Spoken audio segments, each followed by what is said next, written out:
Morning, guys.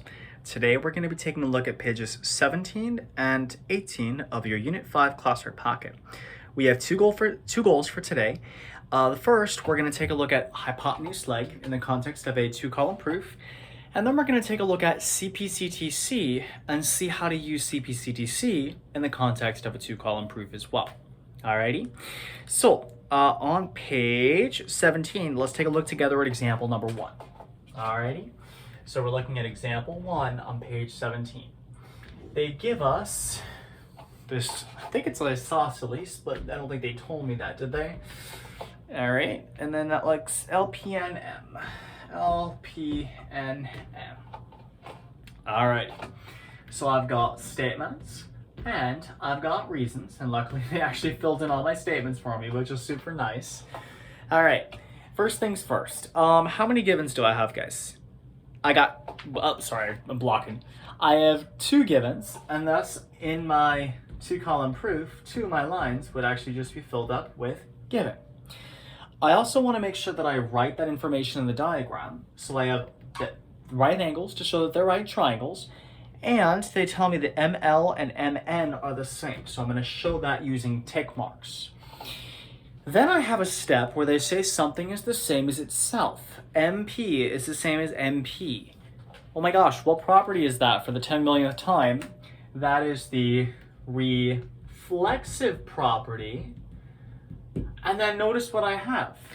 I have right triangles, and I have a hypotenuse, and I have a leg, meaning a side that's not the hypotenuse.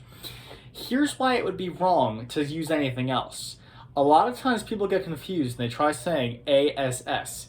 Guys, ASS for a number of reasons is not acceptable as a triangle congruence theorem, okay?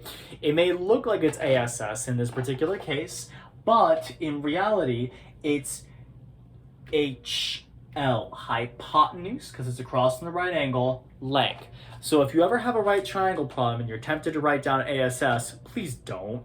Just do HL instead. Okay, now let's take a look now at page 18.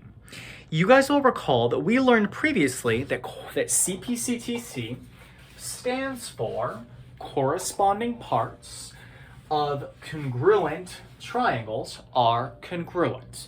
Let me say that again.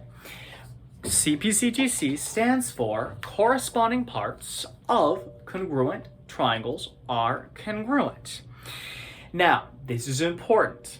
CPCTC is used when you're asked to prove sides or angles are congruent.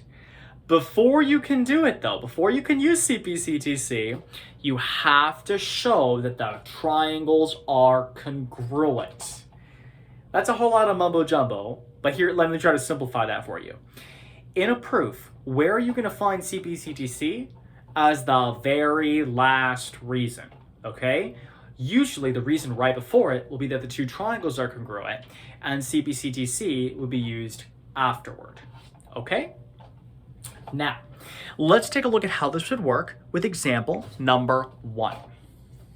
All right, let's take a look at example number 1 on page 18. All right, so they give me these 2 conjoined triangles. The word conjoined here just means kind of like joined together, right? Because they share a side, and that's ABCD. A, B, C, D. And I got my statements and my reasons. Okay, guys, first things first. Do I have any givens? Yes, I do. In fact, according to what I see here, I actually have 2 givens. So what I'm going to do is I'm going to put those on separate lines, and I'm going to label them as given, and I'm also going to go ahead and I'm going to put that information in the diagram. So they tell me AB and AD are congruent, and they tell me that BC and CD are also congruent, right? So far, so good. Okay, next up. Is there anything that these 2 triangles share? Come on. They share something. What do they share? They share this side right here in common.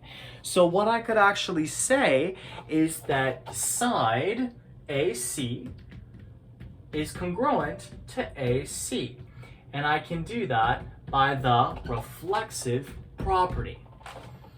Now, look, what do I have in the diagram? I have S, S, S. So by side, side, side, I can actually show that triangle ABC, so going 1 tick mark followed by 2 tick marks, is congruent to triangle ADC. 1 tick mark followed by 2 tick marks. Problem is I'm not done. In this particular problem, they actually asked me to prove something else. They asked me to prove that angle BCA is congruent to angle DCA. Did I say that right? Yes, I did. Phew! Now, I want to justify for you guys why this is, and I'm going to do it by using this congruence statement. Take a look here. BCA would be 2, 3, 1. Over here, is DCA also 2, 3, 1? Then yes, because I have that congruence statement, I can simply use the fact that corresponding parts of congruent triangles are congruent in order to show that the angles of one are congruent to the angles of the other. So my final reason would be CPCTC. Now guys, in terms of strategy, here's what I'm going to tell you. Look at your proof statement.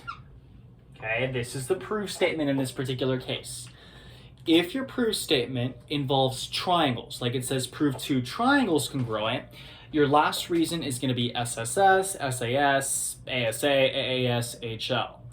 If by contrast they ask you to prove sides congruent or angles congruent, your last reason is going to be CPCTC, and the triangles congruent part will actually come right before it. Okay, so that's just a little bit of strategizing for you to help you fill in these 2 column proofs.